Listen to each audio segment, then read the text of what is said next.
we're gonna conduct an interview about how they maintain the sustainability here in Paradiso. Let's go!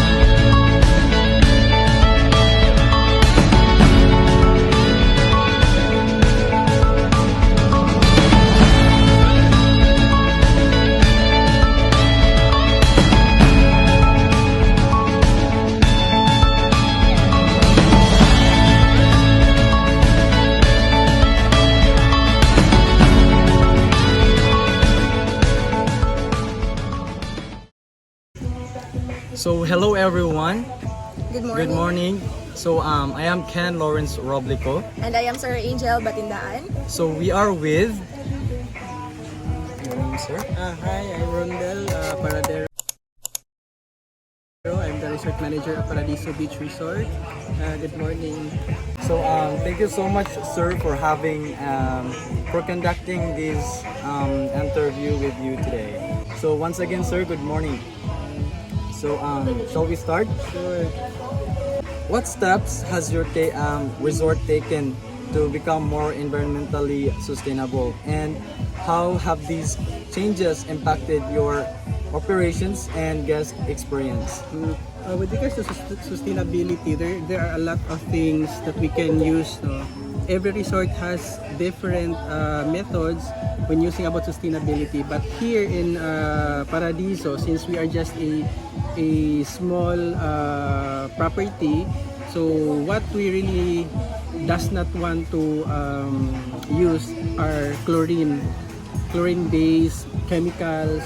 So because we're very near to the beach, so we wanted to make sure that our ocean are clean from any chemical. So before we had our own laundry, and then we were the ones who laundry all the linens, but we removed some of the linens that needs to be chlorinized, so we source it outside.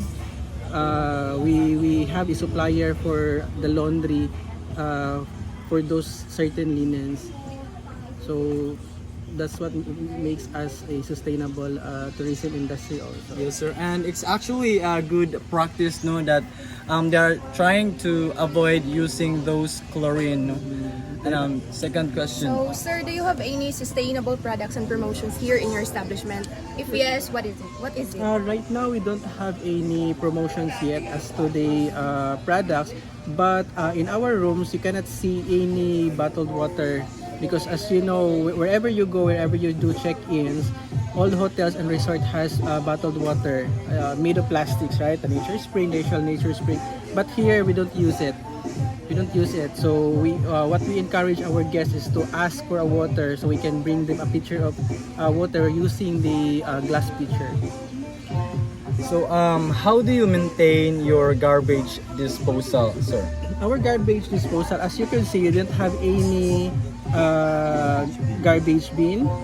The reason is we don't want our guests to just throw anywhere. So every time that we have guests sitting in the tables, we gave them plastic bags, the trash bags, and then we immediately send it to our garbage bin outside. Then every morning, we make sure that 5 a.m. all the trash inside the resort is already outside, because every around 8 to 9 a.m. the garbage collector will arrive. So that's what we make sure that we don't have any trashes at the resort area. So, sir, how do you encourage the tourists to participate in environmentally friendly practices while staying at your resort? Right now, most of the guests, no, most of our guests, our market is from Naga Cebu, all the way to north.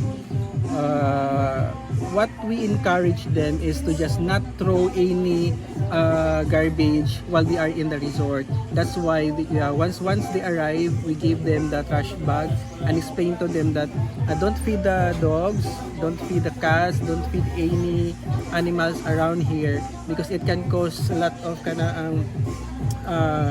yung mga leftover food na magsettle below sa sand at that can cause ants. There are lots of ants because of the food. So although they do understand, but as you can see, you've been here before, right? Like weekends, we have a lot of people. The management and the guests are very understanding about the cleanliness of the resort. So right, sir, there's always been steps for like any circumstances. So what steps have you taken to reduce waste, conserve energy, and promote responsible water usage and the resort?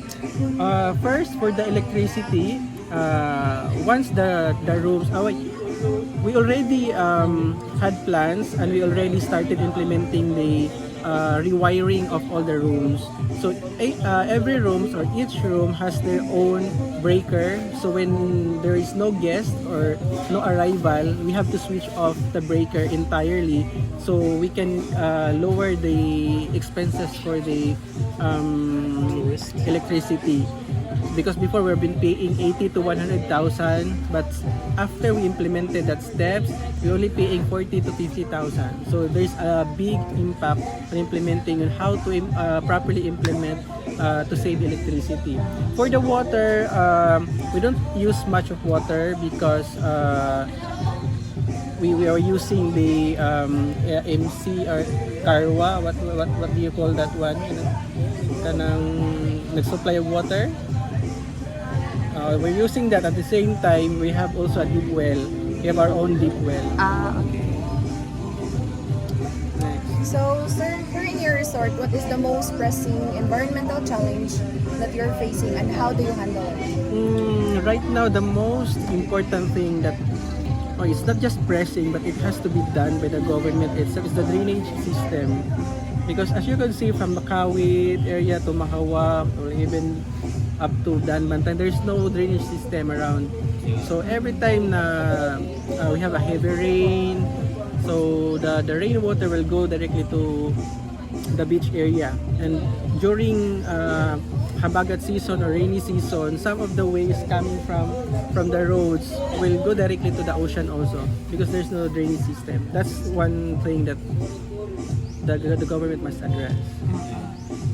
So from your experiences, sir, what advice would you give to other resort managers or the students like us who are just beginning to explore sustainability initiatives? Well, what I can only advise is you keep learning. You try to coordinate with the ENR, Department of Environmental and Natural Resources. You have a lot of things to learn. Do not just focus on what the school is given to you. Learn to go outside. Learn to do like me as experience. I had a monthly beach cleanup because if you can see here, the area is just very clean.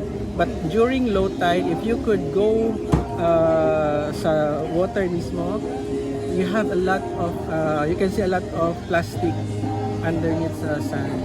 So as a tourism students, and soon you will be the hospitality workers soon, so you must adapt. You can also you can already adapt what we are doing right now. Bis kamura may musunod sa namo. So sustainability is very important in tourism, especially the environment, because if there's no environment, if you cannot maintain the cleanliness of the environment, you don't have tourism. Correct. So right, sir, di ba naman sad may mga events, no, like atong black party? You've been here? Yeah, here in your property. So are there any issues nung like kanang issues while having that kanang activity sa inyong For property? what particular issues?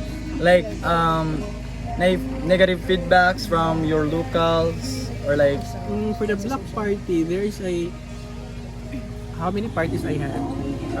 The first foam party in July. Yeah. Second foam party. Ang second, katong version 2 na foam party, and a bigger one. And then the black party, I think. And then the Labor Day party. So the black party, I don't have issues with regards to how the event handled. But I have issues from the church. Not the church itself, not the church itself, but someone who act like a religious one. I know them, but they're not religious. They're not perfect. You know?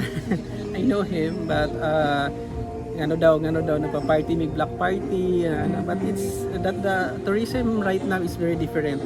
We're no longer living in before Christ. We're no living like Centuries 1990s. That is very sacred. You know?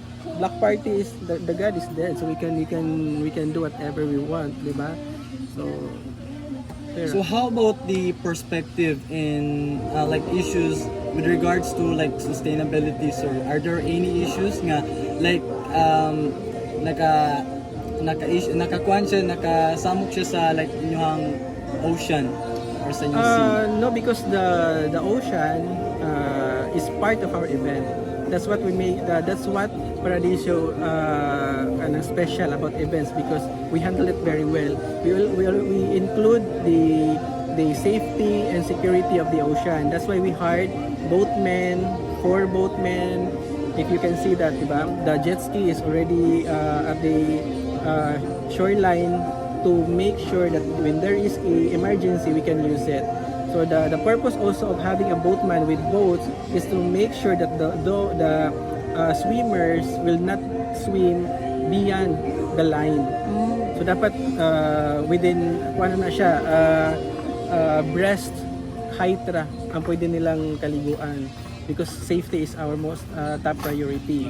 And then we hired also aftercare people. If you